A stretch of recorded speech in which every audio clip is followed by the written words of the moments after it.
you've caught me in the middle of doing a very simple beef stew. We have the beef already cubed. It's approximately 14 ounces of beef. We have 3 celery sticks, a small white onion, 3 carrot sticks, and 4 potatoes. I also have 4 cups of beef stock, and what I'm doing right now is I'm going to add up all the calories before I combine everything. So far this entire thing is going to be about 1280 as far as calories go. So I'm going to finish shredding my potatoes into my composter. A 1/4 second spray adds no calories. It doesn't say how many calories are added for a longer spray, but we're just going to coat the inside of this. We don't want to add too much. I'm going to go ahead and... So I believe that this is hot enough now. I'm going to go ahead and add these vegetables. I'm going to use a little bit of coarse sea salt, just a little bit. We want to sweat out some of the flavors and juices from our vegetables.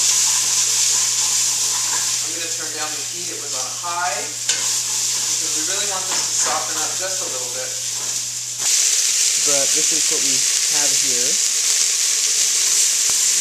You can see a little bit of color in the onions. What you need to know is that we have achieved some caramelization of the onions. Our celery is getting a nice bright green. We have a little bit of caramelization on the carrots also.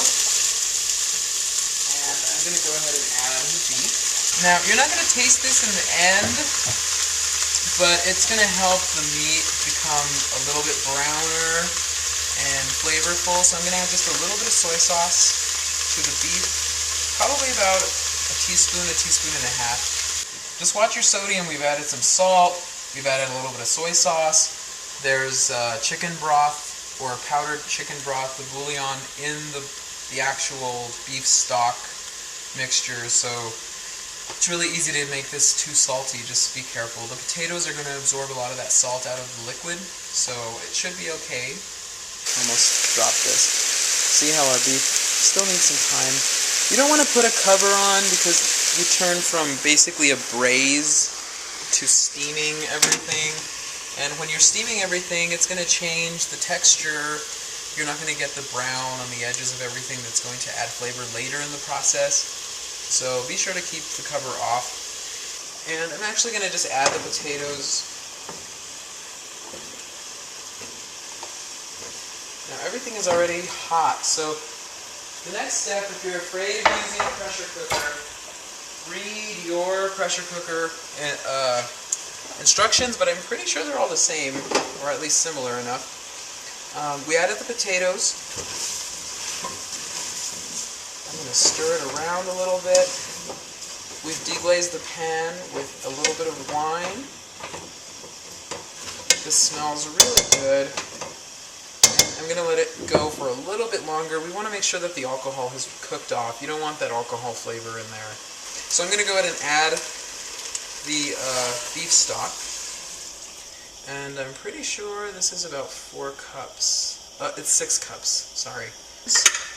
You simply, and mine is a Miro. It's like a newer Miro, thanks to Ellie's grandmother who gave it to me. And you can put it on high. And you lock the lid in place. You lock the lid in place, and what you're going to do is wait for the very first time that this jiggles and that you hear a release of pressure through this pressure regulator. And once you've done that, you're going to turn it down to a medium heat on my stove. That's going to be about between 3 and 4.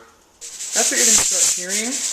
You're going to turn down the heat to medium, a little bit higher to the medium-high end. And we're going to set the timer here. And we're going to do 15 minutes. And let's hope everything comes out nice and tender and delicious. And we'll see what happens. Okay, we're down to 0, so you can go ahead and just turn off the heat.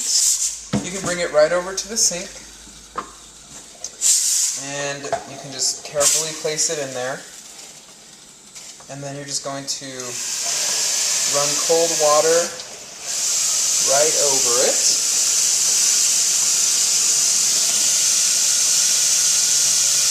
And what you're going to see is that that's going to go down, and that should be good. So, we're going to just test it by pulling this up a little bit. That releases the rest of the pressure. You can take this off. We're going to go ahead and just let all the water drain off of it. And we can just take it right off. And let's hope everything is done and tender and delicious. It smells good. It smells right. You can see that everything looks good. You can test the tenderness of everything against the side of the pan. We can see the potatoes are just falling apart.